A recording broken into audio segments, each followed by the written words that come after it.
In this week's episode of the Change Guru podcast, Angela and Debbie share a common challenge. They both have super opinionated moms. I give them advice that will help them show up, be their best selves, and also have the potential to take their relationship, this unique relationship with their moms, to a whole other level. Enjoy the podcast. The Change Guru podcast is brought to you by my books, Be Your Own Change Guru and How to Find Your Purpose After 40. They're available on Amazon, and if you like the show, buying a book is an awesome way to show your support for what I'm doing. And now, here's the podcast. The Change Guru. Listen up.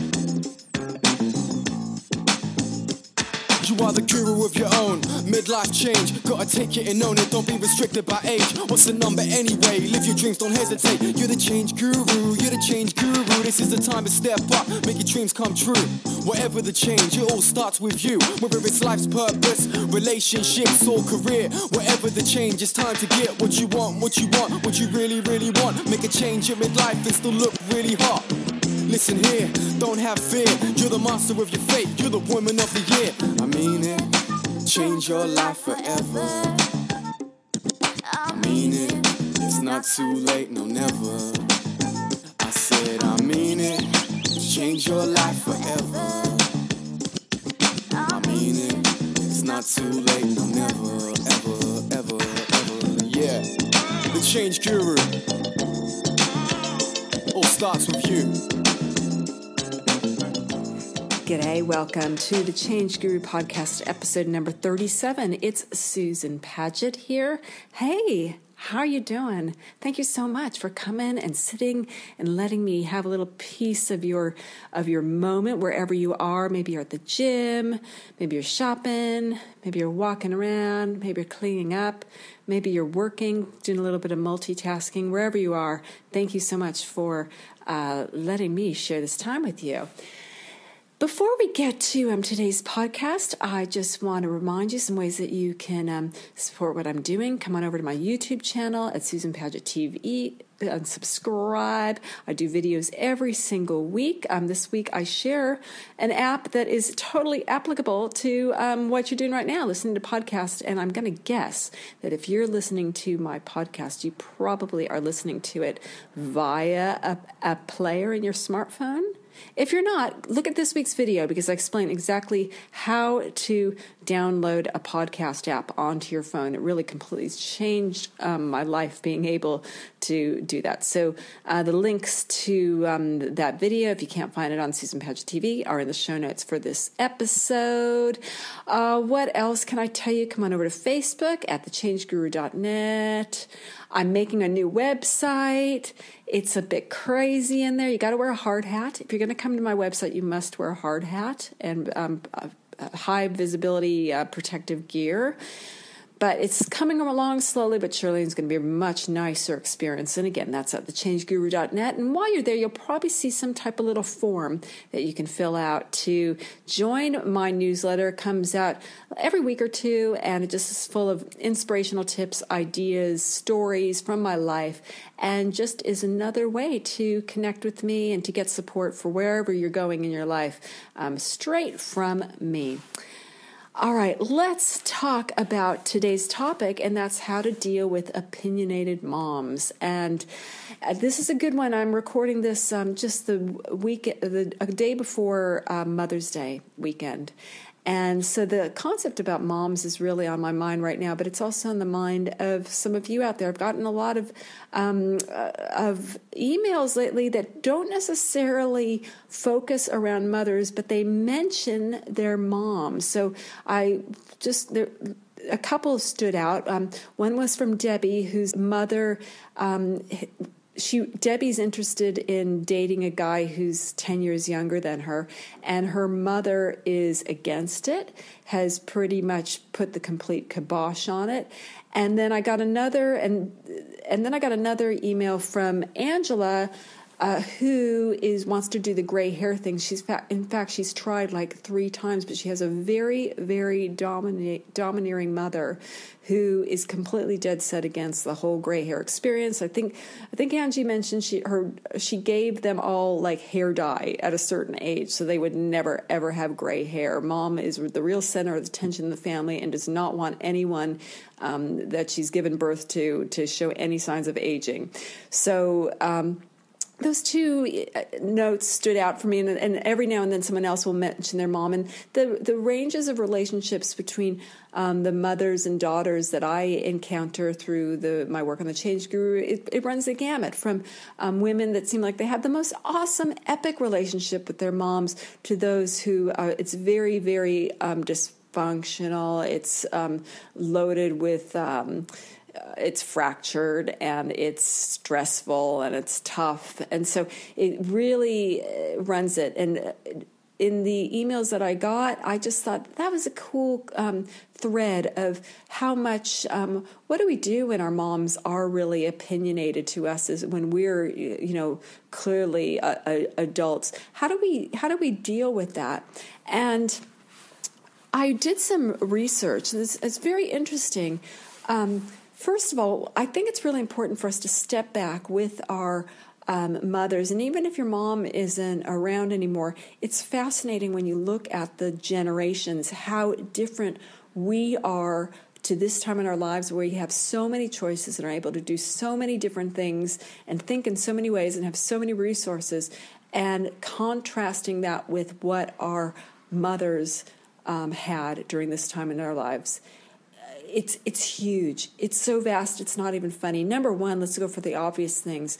Women who were in their 40s or 50s definitely were not expected to want to change their lives. They weren't expected to maybe even be divorced or to be single or to be dating.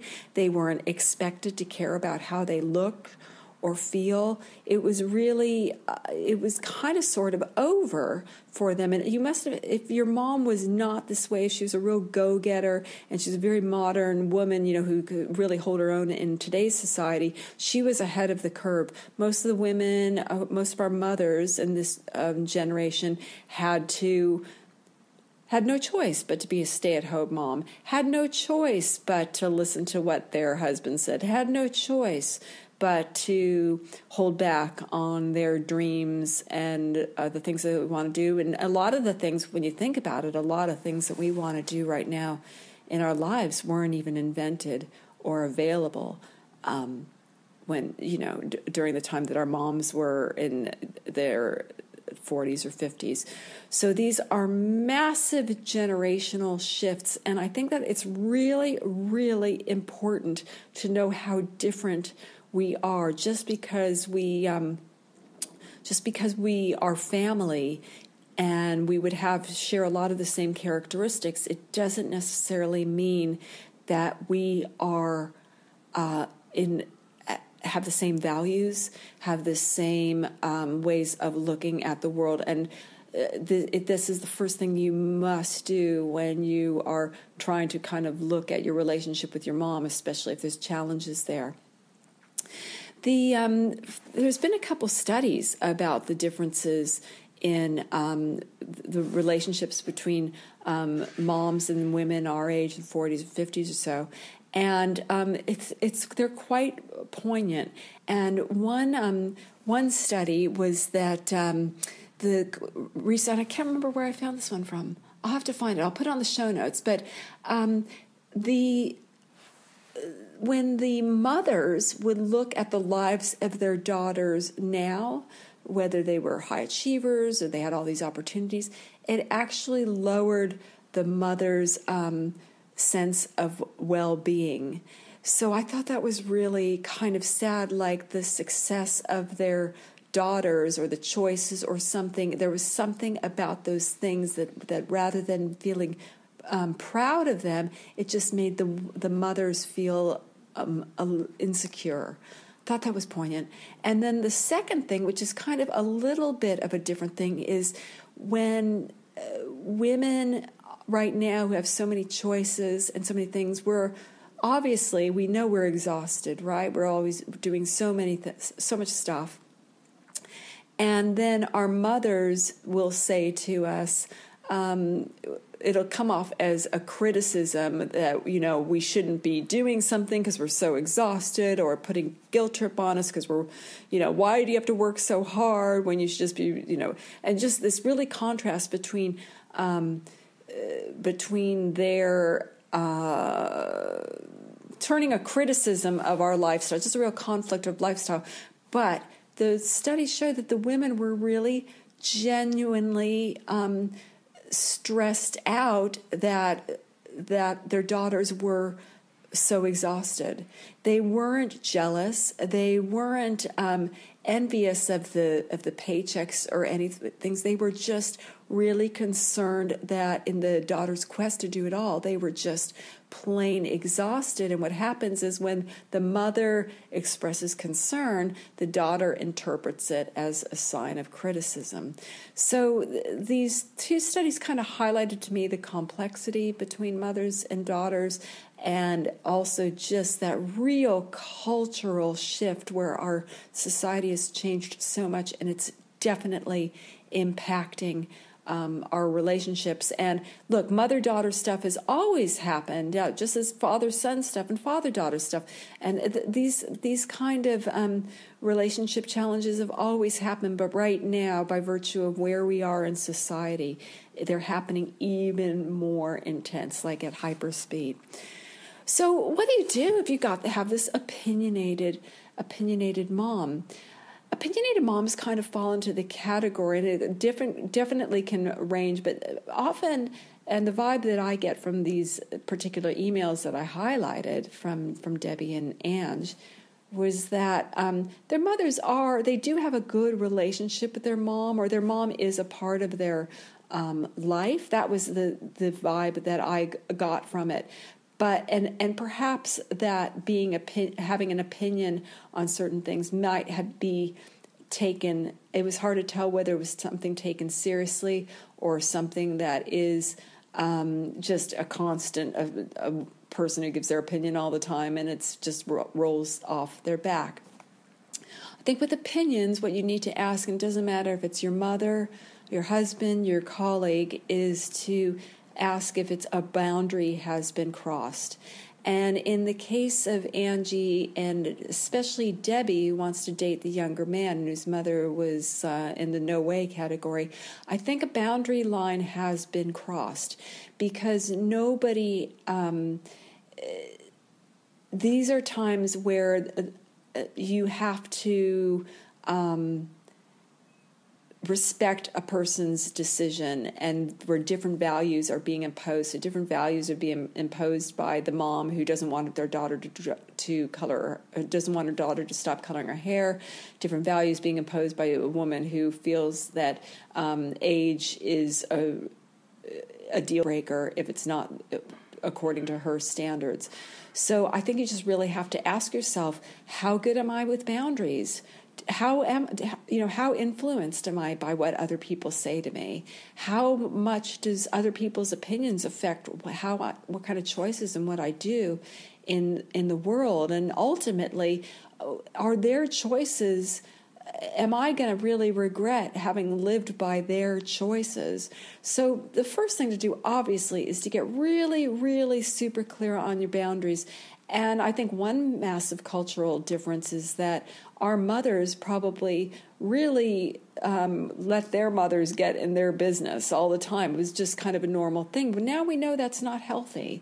Now we know that's not okay. It's completely fine to draw the line and not let people go there.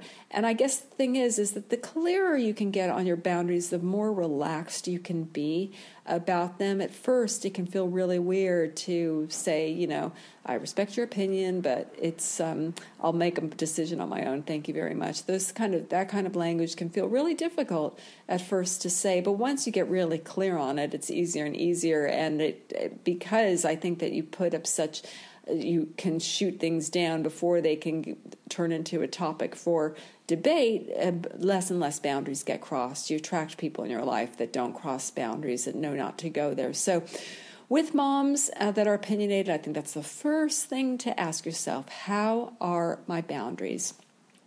Now, I want to give 5 tips to dealing with moms that might be opinionated, might, irk you or make you feel bad about yourself, or where the relationship is fragile, whatever.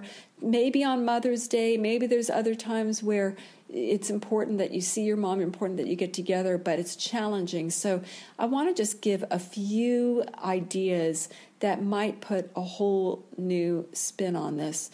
And the first thing is, the most important thing is that you need to be the change that you want to see. You know the Gandhi quote, be the change that you want to see in the world.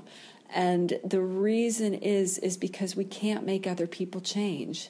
There's nothing we can do to change other people. So if your mother is really crosses boundaries and is really, really opinionated, you can't change that. And the friction comes from wanting to change that. Where you can change is by changing yourself in that how you're going to react to a boundary crossing, how you're going to react to an opinion. How do you do boundaries? Do you give your opinion freely and unsolicited, and maybe crossing other people's boundaries? To turn the whole concept of changing someone else, wishing someone would change, and figuring out every single way that you need to change to perceive the situation a different way. That's first and foremost. The second thing that kind of extends along that way is, I believe, this is my hippie logic, but I believe we're all here to go on an individual journey, however that pans out. We're all here, we're going through this big lesson on earth, and some things cannot be changed about who we are and what we do. And I think that's one thing that I think for moms is that it would be nice if to have a mother that would be really supportive of a gray hair journey. It would be nice to have a mom that would be really supportive of whatever age you date a person. But that's who they are is their journey, just like it's our journey to learn and grow and experience things, and to also deal with the dragons that we have in our life, to work on our stuff through our lives. And I think, again, it comes down to how different we are in culture. We've grown up with self-help. We've been encouraged to navel gaze and to look within and to have personal development. These were tools that our mothers never had. They really didn't. If they did, they were ahead of the curve.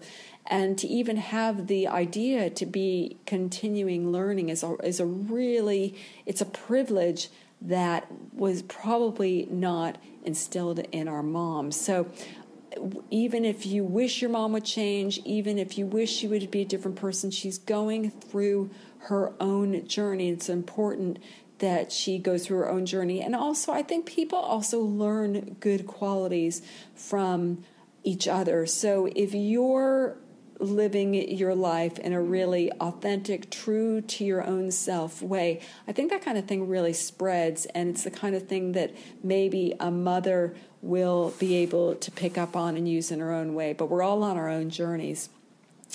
The third thing is to, if you have a difficult mom, is to just have a plan before you see each other, before you talk on the phone, and to really have a think about how are you going to respond to criticisms? How are you going to respond to the things that kind of drive you a little bit crazy? And it's funny, too, because I think moms get it pretty hard, like the stuff that a stranger wouldn't bring up any reaction in you. A mom can do something and it completely raises alarm bells. So how are you going to respond to all those different things? What kind of intention can you set? And also, what are you going to bring to the conversation with each other? Can you bring things up that are going to maybe be on more neutral categories so that the opinions that personally affect you aren't going to be the focus of attention? Is there a way to take the kind of the me, and my life, and make things a little bit more so it's both of you being able to engage in some type of neutral territory? So it's having that plan before you meet, because I think when you go in without a plan, you leave yourself vulnerable to things going pear-shaped. If that's a problem for you already, it's just kind of like, okay, I want things to go differently. I want this to be a nice visit. And speaking of which, on visits, if your relationship is really challenging, you don't have to sit it out for days, hours, whatever length of time is beyond. Maybe it's about reducing the amount of time so that the time you're together is quality versus full of tension and struggle. So it might be reducing the amount of time. If you're visiting, it might be staying in a hotel instead of sleeping in your old room. It might be, rather than doing some phone calls, it might be sending some emails or some regular old snail mail letters, just finding other ways to communicate so that, and the amount of time, so that it just doesn't go beyond your tolerance level, and to keep it quality. And I also like the idea of how can you make yourself softer with your mom? Often when we are around challenging people, we put on a really massive coat of armor, and that just sets us up for war. But if we just come in, we let our vulnerabilities out, we just let ourselves just be a little bit soft, I think maybe it gives our moms that opportunity to just possibly be the mom that they want to be, to be able to hug us, to be able to hold us, to be able to just do their motherly things. So those are just a few ways to take some responsibility in the mother-daughter relationship. But first and foremost is to see if you're having warning signals of boundaries being crossed. There's no reason for anyone to cross your line, whether they're a mother, a sister, a daughter, a friend. Boundaries are really essential things to work on, and I think essential things to be clear on so that you can have really good relationships.